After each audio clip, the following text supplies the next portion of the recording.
This Future Cities Africa episode is brought to you in partnership with GreenCape, in collaboration with the Friedrich Naumann Foundation for Freedom.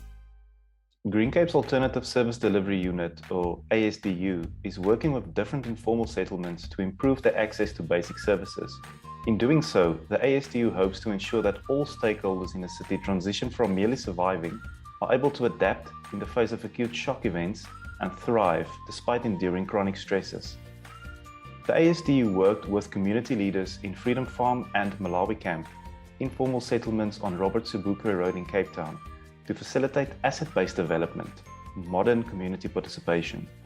Key to this work was recognition for the fact that each community is different, and an approach to participation must be an adaptable multi-step process of participation, mobilization, and enumeration. This helps to ensure the best and most context-appropriate outcome is reached. GreenCape will be continuing this work with the support of the Friedrich Naumann Foundation for Freedom. This Future Cities Africa episode is with Reshmi Wolvers, ASDU Project Manager at GreenCape, and Jack Radmore, Energy Program Manager and Climate Finance Lead at GreenCape. We'll be discussing the principles of co-design in asset-based community development and the impact of this and other ASDU project partnerships. Reshmi, Jack, welcome. Jack, how did the Alternative Service Delivery Unit at GreenCape come about? I think the green economy is famous for three-letter acronyms, and we've stuck an extra letter on there, but ASDU in the end is just another acronym. So I thought before we get to the sort of origin story behind that, I would just explain a little bit of sort of what is the Alternative Service Delivery Unit and what are we ultimately aiming to do here. So in its very basic form, ASDU is a team of specialist professionals that have been brought together to design, facilitate, and implement alternative service delivery in areas that are currently underserviced, unserviced, or unserviceable. And I think that idea of alternative is another one that often gets sort of misconstrued. And we're not looking at designing competition for traditional services. We're not trying to replace traditional services. We're trying to find mechanisms that are context specific to an individual community that can expand the current service delivery beyond the traditional approach. So traditionally across energy, water, and waste, we very much see a government-led, centrally driven approach to service delivery. And in our current world context, in many cases, that's not possible. And that's really where this idea of alternatives starts to fill in. How do we build beyond what already exists to open up that idea of universal service delivery? Then I guess the origin story kind of has three parts in my head. The first and probably the paramount element of it is the need in South Africa. So ASDU was born out of an energy space, so some use those sort of statistics, but the idea is that it isn't technology focused and it can be across energy, water, waste, across our basic services. But if we look at the need in South Africa, the population in urban areas and rural areas is growing rapidly. At the same time, the ability of national and local government to provide continual services to these spaces is dwindling, both in a performance mechanism, but also in availability of financing. If you look at this in some numbers, conservative estimates show that about 6 million South Africans are currently left in what we call energy poverty. So they don't have an adequate connection, the connection's unsafe, they can't afford the connection, or it's like unclean connection as well. So that means between 40 and 50% of South African households still fall within that energy poverty space. At the same time, that gap is currently growing. So if we look at the backlogs of new electricity connections that are demanded on an annual basis, it's growing by about 100,000 households per year. So that means if I am a new household establishing in a new informal area that's just been created, not only will it take me 8 years to get formal tenure in that space, I will then have to wait in this backlog before I ultimately get services. So during that wait of 8-10 years, people still have to go to work, people still have to go to school, people still have to live their lives. So what is possible in the interim to provide these alternative approaches while people are starting to move up the sort of so-called energy ladder? So that need was very much the starting point. I think the second piece of our origin story is the challenge.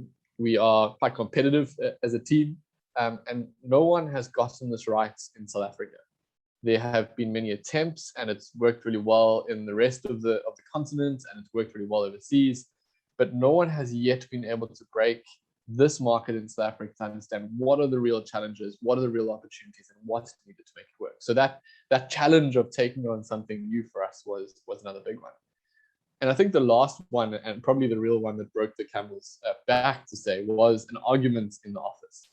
So being GreenCape, we're surrounded by a lot of engineers, and an argument in the canteen came up talking about service delivery as to what is more important. Is it the right technology that's absolutely bulletproof? Or is it the social model that underpins that technology? And obviously our engineers were pushing for a technological approach, and I was arguing that the social model, that the social foundation around that is what's really important. And I think that came with the realization that ultimately successful service delivery isn't just one of those in isolation, but it's ultimately looking at how do we build equal parts of that sort of space. And I guess that's kind of where the very core foundations of ASDU came from, this push for equal supply of technology, social mobilization, and affordability of finance. Reshmi, what has been the impact of the work to date? I think first of all, and probably most importantly, is that the residents of the communities that we've been working in so far have actually been empowered through the social mobilization exercises that we've been following, and they've managed to become active citizens who actually assume responsibility and who embody the philosophies of an energy democracy, that they're able to choose the services that they need. And they've actively participated, and they've actually guided all of our projects so far, and they've chosen to receive our help. I think that's really powerful. But in terms of the numbers, which is what I'm sure everyone cares to hear about, actually. So we've been working in 3 different communities, Witsand near Atlantis and Freedom Farm in Malawi camp near the airport. It's about 16,500 people so far. In Witsand, we've been working with a service provider called Think Wi-Fi. We have a partnership with them and obviously with the communities as well, where they prioritized security and connectivity as their primary needs. And so what was deployed were 11 think zones, some of which are solar powered, Wi-Fi enabled streetlights. It works out to about 1,500 connections per day, about 12,000 users per month, and growing. Of course, with lockdown, it was a different scenario. And then in the 2 airport communities, we are funded by the Airports Company of South Africa to help these communities on their land. And in partnership with iSolar, an energy service provider, we've helped those communities with solar home systems, because home level electricity was highlighted as the primary need. So about close to 800 people have actually applied for the systems, and about 450 of those have been installed so far. And we're talking about 900 or so households in those 2 communities. And directly in terms of the challenges that are solved, it's things like area lighting, connectivity, being able to access the internet, being able to listen to the radio and watch TV. It's having the ability to switch on lights in your own home, and being able to charge your phone and keep it on long enough to respond to a job ad or to an interview, as an example. And of course, there's been jobs that have been provided in this space, and obviously a lot of skills development as well. So from being able to install these systems on people's roofs, to doing promotional work, assisting clients, and really managing those late clients as well. And all of these kind of skills are really great for them to use in their own CVs in the long term as well. But indirectly, there have been some really great benefits and impacts. And some of those, obviously, the first one I mentioned was that they are empowered with their own information. And through this community mobilization exercise, there's things like security. So there's now area lighting, and people are not afraid to walk to the toilets on the outskirts, as an example. Businesses are able to operate for longer. People are outside their homes in the evenings because previously they would just stay inside because they didn't feel safe enough to do so. So there's like a reinvigorated community vibe that's happening in some of these communities. Children are able to stay at home. They have a reason to now. There's TV inside. And so that helps parents, of course. And then there's also an increased disposable income of these communities. Some of them are able to save up to 300 Rand a month, which is quite a significant amount in those contexts. There's also a really cool indirect benefit that's happened where local NPOs are able to use this Wi-Fi network to connect to the community. There's an NPO called Clever Kids, Smart Dogs, I had to remember that. And basically what they do is children are able to call their network and tell them about pets who need medical attention, or just, dogs in the neighborhood that need help, for example. But before, airtime was a luxury. Are you really going to use this to call for help? And now they're able to, via WhatsApp or Facebook Messenger, they can actually let them know when a dog needs medical attention. And these are just some of the side benefits and impacts that we've seen with these projects. What was the research process to better understand the different and most pressing needs of the various communities that you've worked with? I think this sort of idea of how do you build context-specific interventions for a community, right? So the core to that is people that live there, people that are living within these communities, know their context and their need greater than anyone else, right? I can't go in there and prescribe what's needed, and that's core to what we do, and that's really that concept of co-design.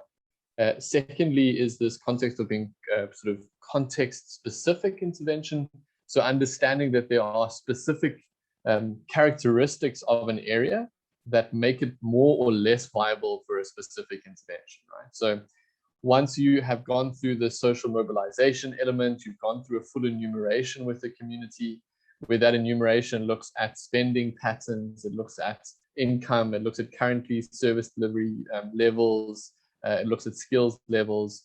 We're able to take that data and combine it with a sort of typological approach, where we look at what characteristics exist within that community that would make a specific service work better, for example, rather than another one. So a very practical example, I will use Witstrand. Witstrand, although seen as one area, is actually 12 individual settlements that are run and function quite differently, separated on racial and language lines, and each of them have very individualistic needs, right? Some are electrified, some aren't, some receive waste services, some don't. But the combining and unifying element was this area lighting and this Wi-Fi access. And being able to find that element that works across all of them was the real big win within that element. If I can just add on to that, because actually this really speaks to the importance of co-design and this asset-based community development support that we're trying to encourage in improving that access to basic services and informal settlements. That co-designing is really the act of working with people rather than for people. And as Jack said, these communities know their context better than anyone else from the outside ever could. So it's really making use of those assets and working with them to help them articulate what their needs are. Things that we would be able to see on paper might look exactly the same from one community to the next. In fact, it's true of the communities that we've worked in. On paper, they are very similar. 60% of the people don't go to school, don't work, 80% of the children don't go to school. And all of these things are the same almost throughout all three of them. But if we were to put the same solar home systems in Witstrand, it would not have worked because of the community dynamics in that place. The Wi-Fi might not have worked in another community because their needs were really for that home level electricity and perhaps for cooking before it got to that level of needing Wi-Fi as an example. So there's all these intangible aspects like social cohesion, perceptions, cultural beliefs that actually most likely vary quite significantly between one community and the next. So trying to understand what interventions would be suitable and also sustainable in a community you can only find that out by actually engaging with them directly. And it really empowers them to make their own decisions and to encourage that community buy-in, which is super important for the longevity of any of these projects. Maybe it's just a quick practical example. So in Bitsant, there is very limited waste services that are offered, right? So there's centralized collection points and that sort of stuff, but often it doesn't work as well as it should. So when going in as an external, our perception was always, right, there's going to be a demand for alternative waste services, and starting to engage with the community. And from the sort of engagements, it became very clear that there was zero demand for waste services and also zero demand to pay for alternative waste services. And burrowing it down a little bit deeper to that, we realized that a lot of the community members depend on the EPWP program, which provides temporary jobs to collect waste in that community. And their worry was, if an alternative services were offered, those jobs would be lost. So understanding those type of dynamics is what makes ASDU so much fun and such a challenge. Jack, what are some of the lessons learned in implementing projects in Freedom Farm and Malawi Camp? From what we've explained so far, I think it's pretty clear that there's been quite a few different lessons that we've learned, right? And I think one of the biggest ones that we've learned is that we haven't cracked this nut yet. And there is no silver bullet to what is a very complex challenge. And what we need to do and what we're continuing to try and force ourselves to do is to practice iterative design. So to try something, to realize it's failing, to iterate and to move quickly. So we're willing to fail, and we're willing to fail quite quickly. And we really want to make sure that when we are providing interventions, that the community isn't feeling that failure. There's been a lot of interventions where there's a temporary reprieve from a service delivery need, that project disappears, it fails, there's a hole, and we don't want that connection built towards ASDU. So our failures are very much kept internal and try to limit the effect of that on the community. I think the other is that as part of that, partnership is key. ASDU is never going to be an entity in and of itself that's able to provide all these services, right? We can't do the social work, the technical design, and the financial design of the projects. So building that ecosystem of partners, specialists in social development, specialists in technological design, and specialists in finance that can come together and work as a collaborative space within the ASDU concept is a massive driving point for success in South Africa in these interventions. The other point that I think we've knocked our heads against quite a lot, and this is one of the big learnings for me, is that the environment sort of in which these systems need to be created in terms of a legal regulatory environment is not yet there. And it's a big ship to turn, right? We're very used to providing services in one approach. And I'll give an example. So we're now installing solar home systems on roofs of shacks, to be blunt, right? And now we need a health and safety clearance. So we go to a health and safety practitioner and they say, right, we need a clearance to work at height. They would like us to, for every solar home system installed, to erect full scaffolding, to have full body harnesses that are fixed at 3 different points. And then you invite them to come look at the site. And you're like, okay, can you explain to us how we're going to install scaffolding and every one of these homes have massive body harnesses and be fixed at 3 points. So building and iterating around these systems, helping these systems navigate and design, for us is a really important lesson we're moving to. The next big one for me is that these systems can only move at the pace of trust. And I know that sounds a little bit lame, but it's really true. And building the trust and buy-in from the community is really key. And again, a very practical example of that is working in one of the informal settlements. Reshmi and I and our team were held at gunpoint during one of the sort of sessions. And the only reason that we were able to move out of that space without any harm was because we had the trust of that leadership group and that community that were able to navigate us through that. Otherwise, we were completely at our own. They were ultimately our safety net. That community trust, that community buy-in is the safety net in which we create. And then I think the last bit that we've really learned is that there is significant demand for this work, not only from community members, but from the wider industry. there is a passion and a drive to look at universal access to services. And we really think it is possible in the South African context. And we really think that the positive knock-on effect that Resh has mentioned in terms of job creation and investment and creating active citizens within the green economy is possible if we look at these approaches like ASDU. Reshmi, what is the focus of the work the ASDU is doing with the Friedrich Naumann Foundation for Freedom? FNF's mission is to enable a decentralized, citizen-driven, clean, safe, competitive, and innovative approach to energy provision. And so this partnership with FNF has helped the ASDU at least to do three things specifically. So the first is to develop a multifaceted monitoring and evaluation tool. As we've mentioned, our projects try to incorporate three different lenses, which are social, technical, and economic. And we're also working across, different types of service provision. So this monitoring and evaluation tool would really help us to evaluate a project's impact across those three different factors, and to help us to understand what kinds of solutions work and don't work, and really what we can improve on, because as Jack mentioned, this is a very reiterative process, because we are working with people, and people aren't stagnant. Secondly, it's an opportunity for us to create a video case study which will help us to showcase this the ASDU's model and this value of co-design that we've been speaking about today.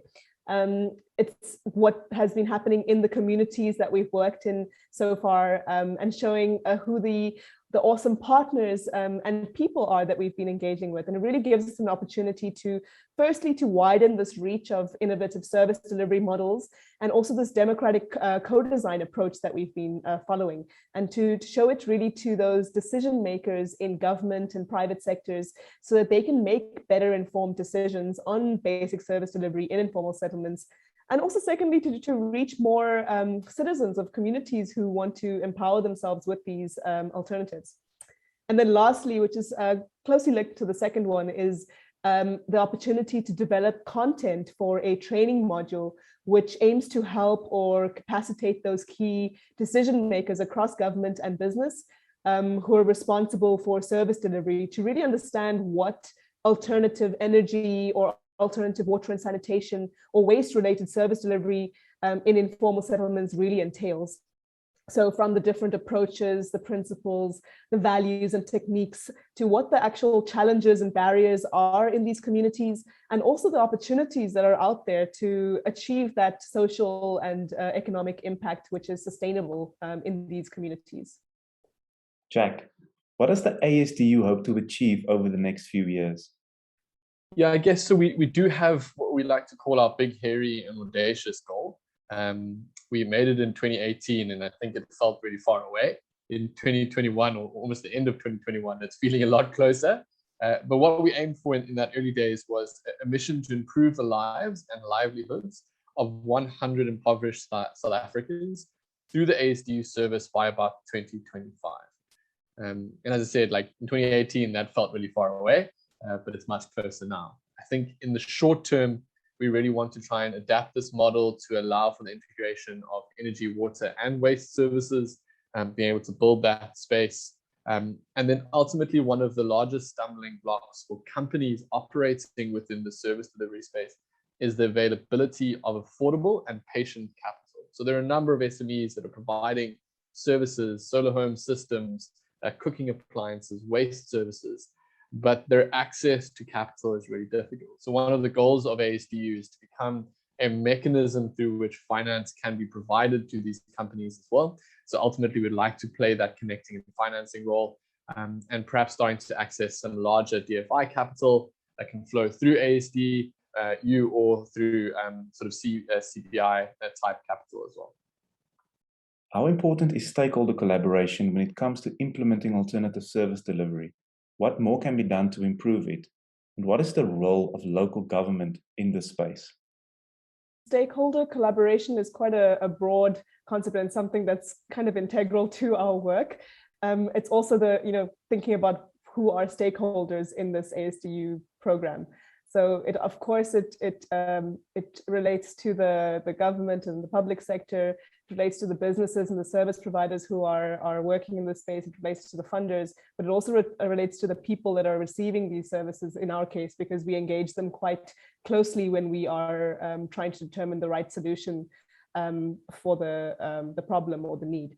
And I think what we've been doing so far, this process of enumerating, of mobilizing, of engaging, hasn't just been with the communities themselves. It has been with all the different parties as well, to try and understand what the challenges are, how these bridges can be made between the different parties, because there is a lack of trust between some of these entities because of the histories that we're all aware of. And so trying to create that space where people can actually engage comfortably with each other and are able to voice their needs and are able to voice what is preventing them from being able to solve those needs is really important. And I think in that process, it's really looking at kind of what traumas are hanging in the air in between that we need to overcome to be able to actually engage in a trusting environment. So this is something that we've been working with municipalities that are trying to engage with communities, is really what is their communication approach? Just first of all, how are you actually communicating with them? What are you acknowledging in the process of communicating with them? Because going in there and saying, this is what we need to do, and this is what we can offer you, is really skipping a few steps ahead, where people actually want you to maybe apologize or maybe acknowledge what has been done first before they're willing to even accept your help. And if they do accept your help because they are in a position where they have to get the problem solved, then it's about the sustainability of that solution. Will they be open for future work in this area? Will they be open to future collaborations? Then of course there's the businesses and the funders and the other segments who we need to collaborate with as well. None of this is possible without all of their inputs and their help. But I think the first step is really just that communication aspect of what can we do, and being very explicit about that, and what do we need to make that happen. And I think that is for all parties involved. Yeah, I think the adage of you move at the pace of trust is becoming a bit of our mantra, and I think that's the same for local government operation within these communities. To answer the second part of your question, the role of local government specifically in service delivery, I don't think is going to change. Ultimately, it will always remain their mandate to provide basic services, and we are definitely not trying to create a space where we're competing with that or trying to replace them. But we're trying to create a space where we can see the reality of 100% or universal service delivery in South Africa. And if we stick to traditional mechanisms, if we stick to only a one-size-fits-all approach, we're never going to get to that universal access. So to answer the question clearly is the mandate remains the same, but they need to start creating the environment in which alternatives can be viable for areas that are currently unserviceable, and can receive that sort of interim step. But ultimately, it stays within their mandate.